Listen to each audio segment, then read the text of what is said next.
तो ये जो पेपर लीक है ये जन कल्याण ना हो करके ये शोषण है।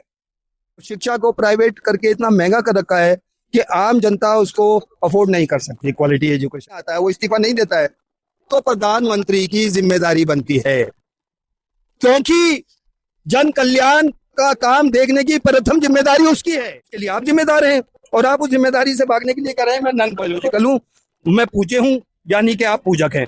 बीच में ये जो दलाल बैठे हैं वो पुजारी बन गए हैं। सबसे बड़े दोषी तो वही है। जनता को संविधान से दूर रखा जा रहा है।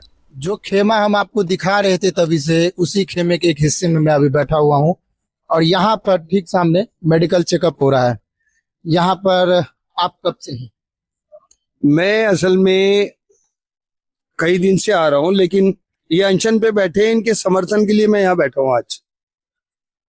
तो मैं तो लगातार इसमें आ रहा हूँ, आंदोलन में देखता हूँ, समझता हूँ। तो ये अनशन पे आज बैठे हैं तो मैं इनके सपोर्ट में थोड़ी देर के लिए आके बैठा हूँ।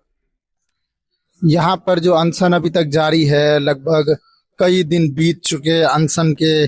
सोनम वांगचुक भी लगभग 18 दिनों से बैठे हुए हैं और भी कुछ विद्यार्थी हैं, उनका वजन भी लगातार गिरता जा रहा है। आप इसे कैसे देखते हैं? मेरा उत्तर जरा दूसरे तरह का होगा। आपका प्रश्न का जवाब देने से पहले मैं एक प्रति प्रश्न करके बात शुरू करूंगा। घोषित रूप से हमारे देश में समाजवादी लोकतंत्रात्मक गणराज्य है, जिसका भारत में अर्थ होता है कल्याणकारी राज्य। कल्याण का मतलब है नागरिकों के विकास से, उत्थान से। अगर उस नजरिए से देखें तो ये जो पेपर लीक है ये जन कल्याण ना हो करके ये शोषण है। जिन बच्चों ने मेहनत की, जो अफोर्ड नहीं कर सकते, लाखों रुपया उसमें लगता है तो प्रॉपर्टी बेचते हैं, घर बेचते हैं, कुछ माएँ अपना जेवर बेचती हैं, इस उम्मीद में कि सरकार तो इतनी संवेदनशील है नहीं कि जो क्वालिटीफुल एजुकेशन सरकार की ओर से प्रोवाइड हो और बच्चे प्रतिभावान बने और वो सिस्टम के साथ अटैच हों और देश के विकास में सहयोगी बने। और इसके अलावा कोई विकल्प नहीं है जीवन को बेहतर करने का। तो वो अपनी तरफ से जो वर्षों बरस का तिनका करके कुछ जोड़ा होता है उसको भी जोड़ देते हैं कि इसलिए कि भाई बच्चे मेहनत करके परीक्षा में पास होंगे और आगे बढ़ेंगे। तो इन्होंने क्या कर रखा है कि अघोषित रूप से जन सामान्य के लिए शिक्षा को इतना दुर्गम बना दिया है।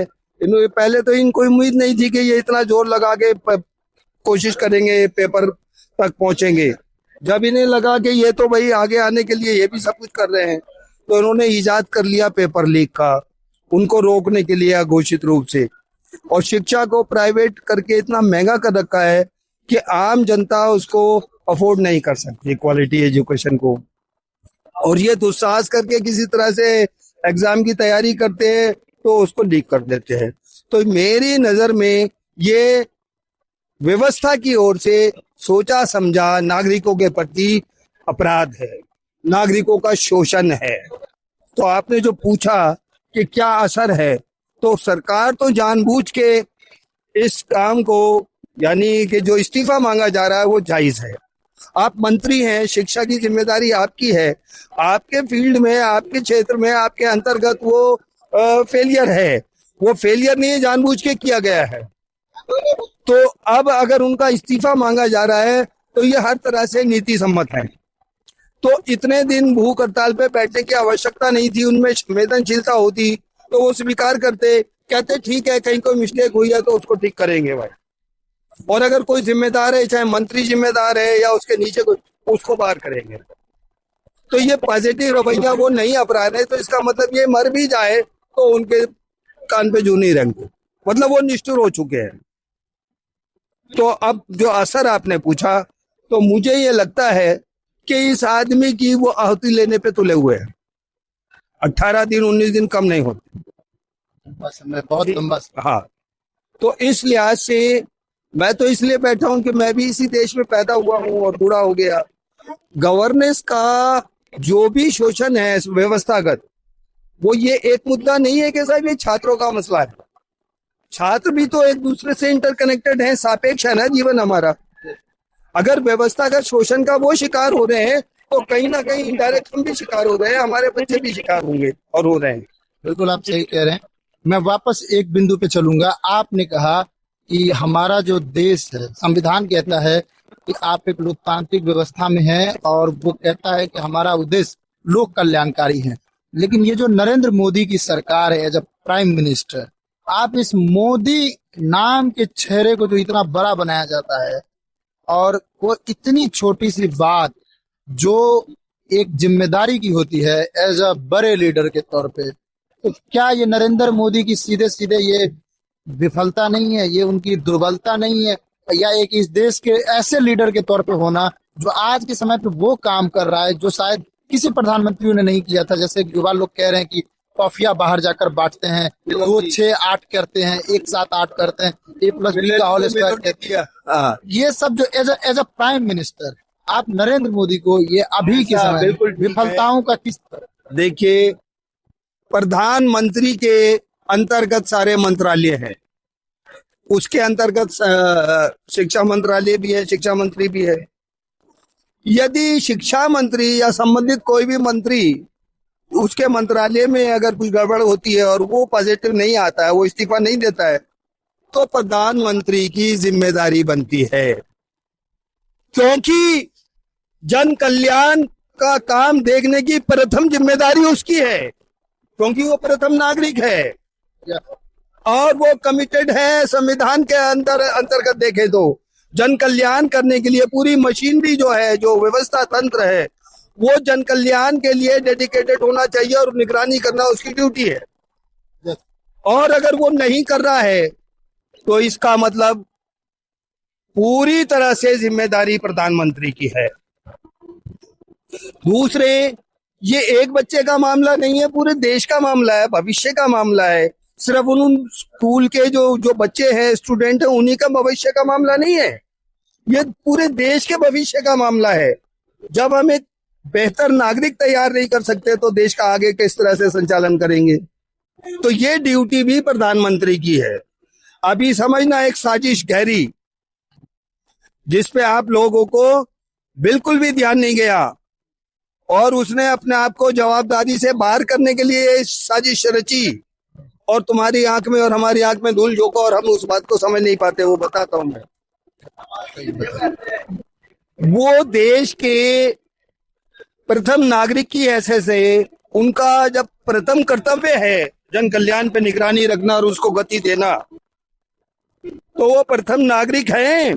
और 24 में उन्होंने क्या कहा, आपको याद होगा, उन्होंने कहा वो नॉन बायोलॉजिकल है। उन्होंने इसकी साजिश का अर्थ समझ लो क्या है। नायकवाद की तरफ आगे बढ़ रहे। नहीं, आप, मैं जहां बता रहा हूं वहां सुनो। नॉन बायोलॉजिकल का मतलब है कि वो अवतार हैं, भगवान हैं, पूज्य हैं, यानी कि वो प्रथम जिम्मेदारी से भी बाहर चले गए, अब वो पूज्य हैं। आपको प्रश्न करने का भी अधिकार नहीं है, क्योंकि वो अपने आप को पूजनीय बता रहे हैं, अवतार बता रहे हैं। इनडायरेक्ट वो अपनी जिम्मेदारी से भागने के लिए उससे भी ऊपर चले गए कि मैं पूज्य हूँ। ये साजिश है कि नहीं? लोकतांत्रिक व्यवस्था में जिम्मेदारी से भागने का तरीका है कि नहीं है? बिल्कुल, ये साजिश ही है ये। और आप लोगों ने सुन के भी आप रिएक्ट नहीं किए, क्योंकि ये एक प्रणाली है, ये मनोविज्ञान है, व्यवस्था का शोषण को बढ़ाने की एक ये पद्धति है। कई बार इनसे पूछा जाता है ना कि भाई आप परिभाषा दीजिए, आप हिंदुत्व की बात करते हैं, उसकी परिभाषा क्या है? तो ये फिर उसका उत्तर देते हैं कि ये एक पद्धति है। तो ये ठगी की पद्धति है, ये व्यवस्था शोषण को थोपने की पद्धति है। अरे सीधा सीधा जन कल्याणकारी राज्य है, तुम्हारी ड्यूटी है कि पूरे देश के विकास में एक एक आदमी तक जन कल्याण का काम पहुंचना चाहिए। अगर नहीं पहुंच रहा है तो वो व्यवस्था की असफलता है, उसके लिए आप जिम्मेदार हैं। और आप उस जिम्मेदारी से भागने के लिए कह रहे हैं मैं नॉन बायोलॉजिकल हूँ, मैं पूज्य हूँ, यानी कि आप पूजक हैं। बीच में ये जो दलाल बैठे हैं वो पुजारी बन गए हैं, वो भगवान बन गए हैं और आप ताड़न के अधिकारी हैं सिस्टम से बाहर। आपके पास अब लोकतांत्रिक अधिकार के लिए आवाज उठाने का अधिकार इनडायरेक्ट छीन रखा है। तो वो सबसे बड़े दोषी तो वही है। यहाँ पर मैं दर्शकों को बताना चाहता हूँ, ये बहुत बड़ी बात है और इसे समझने की कोशिश कीजिए। जब ये कहा जाता है कि आप हमसे सवाल नहीं कर सकते हैं और वो सवाल पूछने की इजाजत किसी और तरीके से नहीं देते हैं। अंबेडकर जी ने कहा था कि नायकवाद एक्सेप्ट नहीं करेंगे, लेकिन उससे भी एक कदम आगे बढ़े नरेंद्र मोदी। उन्होंने क्या कहा कि मैं अवतार हूं। अवतार का अर्थ नायकवाद से भी ऊपर है। हिटलर को हम नायकवाद कह सकते हैं, लेकिन उससे भी ऊपर जाना एक अवतारवाद का एक सिद्धांत है। वो चीजें जब अगर मान लिया जाता कि अगर वो चीजें सच में, उनकी बातें अगर 24 में उन्हें अगर उतनी सफलता मिल जाती जितनी वो अपेक्षित कर रहे थे, तो हमें लगता है कि ये चीजें और भी कट्टर हो सकती थी जवाबदेही से बचने के लिए। और भी इसमें जो है ना, निष्ठुर गवर्नमेंट जो कहते हैं, एक तरह से कहा जाता है कि आप लोकतांत्रिक समाजवाद में जी रहे हैं तो आपको उदार होना होगा, व्यवस्थाओं को समझना होगा। एक दो शब्द और समझ लो, आजादी हमको मिली तो ये बात भी सोची गई, पुराने जमाने की जो शासन प्रणालियां थी, पद्धतियां थी, जो राजा का तंत्र होता था तो उसमें एक तरफा बात चलती थी। तंत्र भी राजा ही बनाता था और राजा ही के हित देखे जाते थे। तो हमने जब आजादी हासिल की तो ये भी विचार किया कि अब किसी भी तरह से व्यवस्थागत शोषण नहीं रहना चाहिए। जी बिल्कुल, ये व्यवस्था की ओर से नागरिकों में कैटेगरीज नहीं होनी चाहिए, समानता व्यवस्था के आधार। तो उसको अच्छे से समझने के लिए दूसरे देशों के जहां लोकतंत्र था उनके संविधानों को भी पढ़ा समझा गया, और जो जो बड़े धर्म है उनके दर्शन के जो मौलिक सिद्धांत है उनको समझा गया। और उसके बाद ये तरीका अपनाया गया कि भाई हमारा जो देश है, जो मौलिक सिद्धांत हैं, जो सार्वकालिक सिद्धांत है जन कल्याण के, जो सार्वभौमिक और सार्वकालिक है, अपरिवर्तनीय है और अपरिहार्य है, वो कौन से सिद्धांत हैं? सामाजिक न्याय, आर्थिक न्याय, राजनीतिक न्याय। क्योंकि पुरानी प्रणालियों में, जिसे हम मनुवाद कहते हैं, समृद्धि, मनु समृद्धि कहते हैं, उसमें सामाजिक अन्याय को उचित ठहराया गया और वो व्यवहार आज तक जारी है। जी बिल्कुल सही बात पूरी नहीं हुई है। तो वो जब सामाजिक दर्जे नीचे डाउन कर दिए तो त्याज्य और पूज्य वहीं पैदा हो गया, समझे आप। अब आर्थिक अन्याय, उनको संपत्ति रखने का अधिकार नहीं, उनसे बेगार ली जाती थी, तो राजनीति यानी सामाजिक न्याय के साथ साथ आर्थिक न्याय और व्यवस्था में भागीदारी का तो कोई प्रश्न नहीं था। लेकिन इन दोनों चीजों से बचने के लिए उन्हें राजनीतिक भागीदारी सुनिश्चित करने के लिए संविधान में ये प्रावधान किया गया कि सामाजिक, आर्थिक, राजनीतिक न्याय दिलाने के लिए। तो अब सवाल ये है विकेंद्रीकरण। जब आप स्टेटस बांट रहे हो, अब कोई ना त्याज्य है ना पूज्य है, सब नागरिक हैं, आपके हाथ में तंत्र है, प्रोटोकॉल के नाते उसको लागू करने के लिए आपको थोड़ा सा दर्जा इसलिए दिया गया है कि आपके पास विशेष जिम्मेदारी है, तो उस विशेष जिम्मेदारी से विशेषाधिकार दिए गए हैं। वो विशेषाधिकार पूछने के लिए नहीं है, पुजवाने के लिए नहीं है, वो जन कल्याण के काम को आगे बढ़ाने के लिए विशेषाधिकार। बिल्कुल सही। तो इस तरह से इन्होंने वापस क्या किया है, जो ये चुनावी जो लोकतंत्र है, आप चुनावी प्रक्रिया के अंतर्गत वोट तो देते हो और सोचते हो हम लोकतंत्र में जी रहे हैं, आप देते नहीं हो, वो आपसे ठग लेते हैं। और फिर उसके बाद जब वो संवैधानिक पदों पे जाते हैं तो फिर वो कार्यकारी शक्तियों का दुरुपयोग करते हैं। वो विकेंद्रीकरण नहीं करते, ना तो स्टेटस का विकेंद्रीकरण करते हैं, ना आर्थिक संसाधनों का विकेंद्रीकरण करते हैं, ना राजनीतिक अधिकारों का विकेंद्रीकरण करते हैं, उसका केंद्रीकरण कर लेते हैं, सब सेंट्रलाइज करके अपने पास इकट्ठा कर लेते हैं। जब वो पूज्य बनेंगे तो आप क्या बनेंगे? त्याज्य। तो आपका सामाजिक अधिकार छीन लिया और आपको पता भी नहीं चला। इसी तरह फिर राजनीति, आपको 5 किलो गेहूं दिया जा रहा है, उनके लाखों करोड़ अपने चहितों के माफ किए जा रहे हैं और आपको यही नहीं पता चल रहा कि आपके साथ आर्थिक शोषण हो रहा है। बिल्कुल। और राजनीति में तो आप पहुंच ही नहीं सकते, अगर किसी तरह पहुंच गए तो आपको एजेंट बना लेंगे कि अपने समाज के वोट दिलाते रहो और लूट के माल में आपको फैसिलिटी मिलती रहेगी, बाकी उनको बंधुआ बना के रखो। आप प्रत्यक्ष, बहुत बड़ी बात ये कह रहे हैं आप, ये राजनीतिक एजेंट, आज सबसे ज्यादा राजनीतिक एजेंट इस देश में फैले हुए हैं। हाँ, तो ये इसलिए है कि जनता को संविधान से दूर रखा जा रहा है। जैसे पहले वेदों से दूर रखा गया, यहाँ मैं एक शब्द कहूंगा, जरा कड़वा शब्द है, लेकिन जिनका समाज को नेतृत्व देने का दायित्व है, ये सभी आते हैं। मुल्लाओं ने कुरान को फेल कर रखा है, पंडों ने वेदों को फेल कर रखा है, और नेताओं ने संविधान को फेल कर रखा है। उस पे वो स्वीकार करने के लिए है, वो दिखाने की चीज नहीं है, वो अमल करने की चीज है। आप अगर उसको ईमानदारी से उस पर अमल करेंगे तो जो जितने भी संसाधन हैं, जो मशीनरी है, तो लोगों के जीवन का कल्याण करेंगे, तो उनका लाइफ ऊपर उठेगा, शोषण से बाहर आएंगे। और आरक्षण भी इसलिए रखा गया था कि जो जिनको आश्रय के भी बाहर कर दिया गया है, तो अब उनको वापस लाएंगे और सामान्य नागरिक बनाएंगे। यहाँ उसको हथियार बना लिया गया, वोट बैंक बना लिया गया, और जो आरक्षण से फैसिलिटी पाके सामान्य हो गए, उनके बेटे और दर बेटे तो मिल रहा है उनको आरक्षण का फायदा, लेकिन बहुत बड़ी तादाद में जो जरूरतमंद है वो आज भी वंचित हैं। मतलब जो संवैधानिक पदों पे पहुंच गए, वो अघोषित रूप से ईश्वर का दर्जा पा गए, और जो सिस्टम से कनेक्टेड नहीं है, वो आज भी ताड़न के अधिकारी हैं। तो इस तरह से पूरे सिस्टम को एक छद्मवेशी, आप ये कहिए कि ये क्या बोलते हैं, शैडो, छाया सरकार चल रही है। ये देखने में हमारे लोकतंत्र के प्रधानमंत्री है, मगर इनकी कमांड उन्हीं लोगों के हाथ में है जो व्यवस्था का कमांड लेके व्यवस्था का शोषण को आगे बढ़ाते हैं। जी, तो बात वही है। आप मुझसे सवाल पूछ रहे हो उसको लेकर के, आप युवा हो, मेरी 70 हो गई, 2-4 साल कुछ दिन में टाइम बोल जाऊंगा, मेरे पास कुछ नहीं बचा है। आपका फ्यूचर बचा है, आप शादी करोगे, बच्चे होंगे, परिवार होगा, और कितने तुम जैसे हैं, ये इतने 18-19 अभी भी बच्चे मर गए, कितने 31 मर गए पेपर लीक की वजह से। तो आपको ये समझना चाहिए ताकि, और अपने मोहल्ले में समझाओ, अपने दोस्तों में एंजॉय करते हो, थोड़ी हंसी टोले करते हो, अरे कम से कम जिस व्यवस्था तंत्र के तुम प्रभाव में हो, तुम्हारा जीवन जो है, आपको आपकी जड़ों में पानी नहीं पहुंच रहा है, जैसे पौधा जो है नहीं पनपता है, ऐसे तुम्हारे अधिकार तुम तक नहीं पहुंच रहे, तुम्हारा जीवन झुलस रहा है। तुम नहीं समझोगे तो कौन समझेगा? ये बच्चों में भी चर्चा होनी चाहिए, गांव-गांव के जो विद्यार्थी हैं, जो लोग हैं, सबको आपस में इन सब चीजों पे चर्चा होनी चाहिए। और उपाय बताता हूँ। जी जी जी।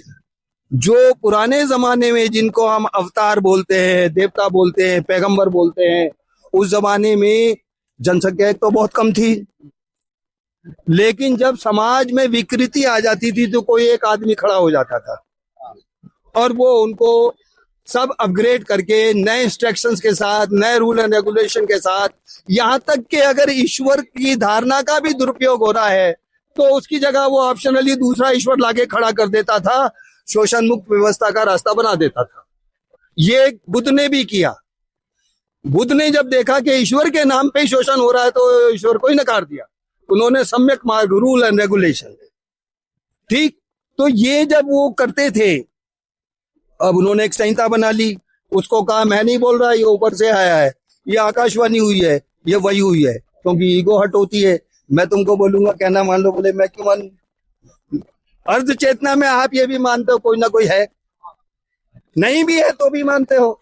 उसी डर का इस्तेमाल आपसे रूल एंड रेगुलेशन को फॉलो कराने के लिए कहा कि एक ईश्वर है, यहाँ नहीं मानोगे तो वहां सजा मिलेगी। मतलब क्या था? जो संहिता बनाई है, जो कानून बनाया है, क्योंकि समाज में तो वो भी रहता है, अगर वो कानून का फॉलो नहीं करेगा तो समाजवादी तो होगा। तो उन्होंने उसके मेन बात, उसके पठन पाठन की व्यवस्था की, मंदिर मस्जिद जैसी चीजें बनाई, वहां उसका पठन पाठन होना शुरू हुआ, ताकि लोग जो रोजमर्रा का जीवन है वो भी चलता रहे, और कान में वो श्लोक पढ़ते रहे, आयतें पढ़ती रहे, और उनको पता चलता रहे कि कौन से कानून को मानना है। तो हमने गलती क्या की? देश आजाद हुआ, अगर वो प्रासंगिक होते तो हमें फिर नया संविधान बनाने की जरूरत नहीं थी, या तो मनु स्मृति को रख लेते या कुरान बाइबल को रख लेते, उसमें अपग्रेड करने की जरूरत थी, इसलिए हमको संविधान बनाना पड़ा। लेकिन गलती क्या हुई? मंदिर में, मस्जिद में, गुरुद्वारे में, गिरजा में संविधान के पठन पाठन की व्यवस्था नहीं की, लोगों के दिमाग में संवैधानिक प्रावधानों को पहुंचाने का इंतजाम नहीं किया, इसलिए संविधान से आप अनभिज्ञ हो। और जो काल में बीत गई व्यवस्था, जिसको आज आप फॉलो करते हो तो हजारों साल पुरानी परिस्थितियां पैदा करते हो, ज्ञान विज्ञान से वंचित हो जाते हो, उन्नति से, तो उस व्यवस्था को तो जीने की जिद है। और जो वर्तमान में जो आपको सही इंस्ट्रक्शंस मिली है संविधान के रूप में, अगर उस पे पालन करो तो आप वक्त के साथ पुराने खड्डे भर के वक्त के साथ ऊपर आ जाओगे, निकल के एक नया अंकुर फूट जाएगा। तो ये जानबूझ के तत्व ज्ञान से वंचित रखने का ये षड्यंत्र होता है। तो ये उसे बपौती बन रहे हैं। बहुत बड़ा असीम संसाधन इकट्ठे होते हैं वहां, आपको पता नहीं चलेगा, उसे देख के ये बेईमान हो जाते हैं। इसलिए हजारों लाखों करोड़ आ जाता है इनके पास। कहां से आ जाता है? आपके दादा परदादा खून पसीना बहाते रहे और आपको कुछ भी नहीं मिलता, आज भी गुजारा करना मुश्किल है।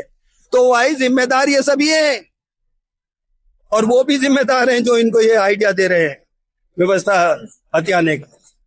तो यहाँ पर अभी तक जो दादा ने कहा, उनकी 2-3 मूल बातें यही हैं कि जो लोक कल्याणकारी राज्य की स्थापना होनी चाहिए थी वो आज नष्ट की जा रही है, खत्म की जा रही है। और दूसरी बात विकेंद्रीकरण की जो जिसे आज संस्थाओं के द्वारा विकेंद्रीकरण पहले खत्म किया गया, और आज केंद्रीकरण तो पहले व्यवस्थाओं में से खत्म किया गया, और आज मंत्री परिषद में भी विकेंद्रीकरण का कोई स्तर नहीं है, वहां पर भी केंद्रीकरण स्थापित हो गई है।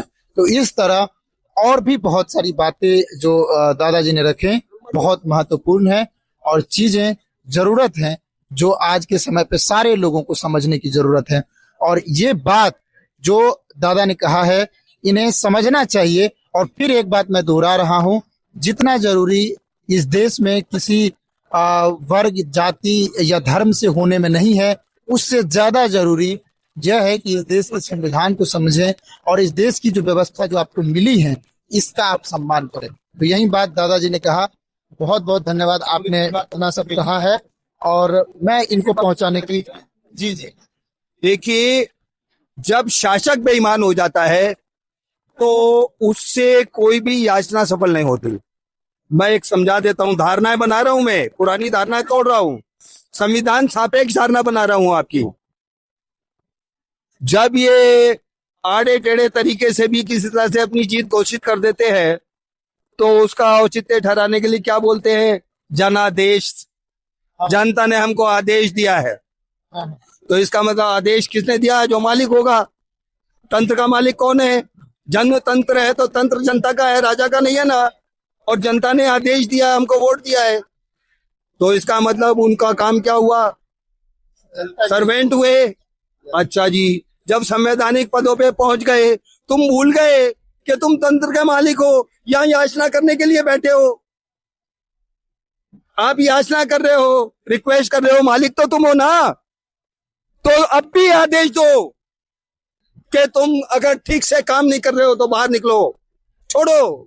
और ये बात हर एक के दिमाग में बैठा दो, लंबी चौड़ी बात नहीं। बिल्कुल, जनादेश। तो हम जनादेश देते हैं, तुमसे तंत्र नहीं चलाया जा रहा, तुम हेरा फेरी कर रहे हो। हमने आदेश देके तुमको वोट देके वहां पहुंचाया था, अब आदेश दे रहे हैं कि तुम उसके योग्य नहीं हो। ये बात हर एक के दिमाग में डालो। अगर ठीक से रोजगार नहीं मिल रहा तो व्यवस्थागत असफलता है। सच्ची लोकतंत्र की बात यही है जो अभी कहा गया है। ये बंद लास्ट मैंने लगाया, शिक्षा पूरी नहीं मिल रही, वो व्यवस्थागत असफलता है। समझे आप? कुछ भी नागरिकों को फलने फूलने के लिए जो चीजें गवर्नेंस को देनी चाहिए वो नहीं पहुंच रही, तो वो कह रहे हैं आपका। ये बात समझा दो लोगों को, वो पढ़ा लिखा है या अनपढ़ है। अरे भाई, ये सारे उपाय करने के लिए तो नया संविधान लाना पड़ा। ईश्वर बाधा आ रही थी तो ईश्वर को हटा दिया, उसमें कहीं पे भी ईश्वर का कोई रेफरेंस नहीं है। उसने मूलभूत सिद्धांत पकड़ लिए जो मैंने कहा, सार्वकालिक, सार्वभौमिक और अपरिवर्तनीय और अपरिहार्य। सामाजिक न्याय अपरिवर्तनीय है, कोई सा भी काल हो, कोई से भी क्षेत्र हो, न्याय करोगे तो शांति होगी, उन्नति होगी। आर्थिक न्याय करोगे तो समाज उठेगा, तरक्की करेगा, प्यार मोहब्बत भी बढ़ेगा। वसुधैव कुटुंबकम जब भी तो साकार होगा जब न्याय करोगे। तो सनातन की आत्मा भी उसमें संविधान में निहित है। और ये सनातन के नाम पे, हिंदुत्व के नाम पे मनुवाद को थोप रहे हैं और आपको गुलाम बना रहे हैं और आप मजे दे रहे हैं। तुम ही मालिक हो और तुम ही को गुलाम बनाया जा रहे हो और तुम सोच रहे इस पार्टी के साथ हो जाओ, उस पार्टी। पार्टी की गुलामी नहीं, संविधान की प्रतिबद्धता चाहिए। तो अगर वो गड़बड़ है तो नागरिक को जागरूक होना चाहिए, लगाम तुम्हारे हाथ में होनी चाहिए, ये काम तुम्हारी ड्यूटी बनती है। अगर बिल्कुल बिल्कुल माता पिता नहीं कर पाए तो अब तुम्हारी ड्यूटी है, ताकि तुम अपनी संतानों को संभाल सको। बिल्कुल बिल्कुल बिल्कुल सही बात है। मेरी हुई, इसके साथ ही मैं आपको जय हिंद बोलूंगा।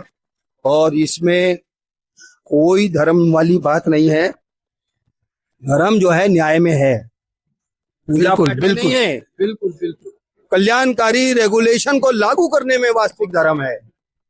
तो आप अपना नाम बताइए। हमारा नाम बलराम कुमार है कहाँ से हो?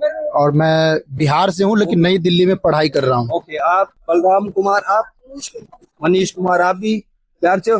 बिहार से। आप? अच्छा, अगर मेरी कोई बात भी आपके अंतरात्मा को स्वीकार नहीं हो तो यही छोड़ देना। नहीं, ये तो आप बहुत लोकतांत्रिक वाली बातें बोल रहे हैं। और मुझे यहाँ तक मैं अपने दर्शकों से कहना चाहता हूँ कि आप जो बातें कही गई हैं उसको आप गहराई से समझने की कोशिश कीजिए। कई सारे सिद्धांतों की बात एक साथ की गई है बहुत कम समय में। तो यही निवेदन है कि हर एक बात को समझना है और उसको अनुकरण भी करना है। और बहुत बहुत आपका शुक्रिया, आप इतनी उम्र में भी इस तरह से आप जज्बा दिखा रहे हैं, इस तरह से बोल रहे हैं, और आप यहाँ के नागरिकों को लोकतंत्र का पाठ आप देने की कोशिश कर रहे हैं। हम सभी यहाँ पर ये सब समझने की कोशिश कर रहे हैं। आपका दिल से, तहे दिल से शुक्रिया अदा कर रहे हैं।